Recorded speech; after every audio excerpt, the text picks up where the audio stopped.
احنا عارفين ان فرحة العريس هي العروسة، والفرحة الكبيرة بما يرضي الله هي اي راجل محترم في الليلة، لان فرح من غير ناس كله في الفاضي.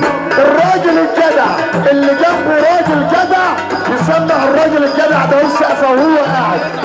ها اللهم صل على النبي عليكم. طب الكلام موجه لاخوات الشباب اللي من دوري، لو اللي جنبك راجل جدع زي حضرتك هتقوم تقف معانا ربع دقيقة. ها انا بقول لو اللي جنبك راجل جدع ارفع ايدك الاتنين لفوق. ارفع. الله اكبر عليك يا معروف.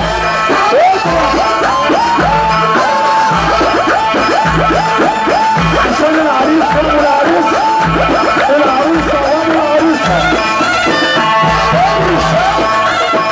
احلى حاجة رسمان عروس الليلة اشرف وراء عروسها.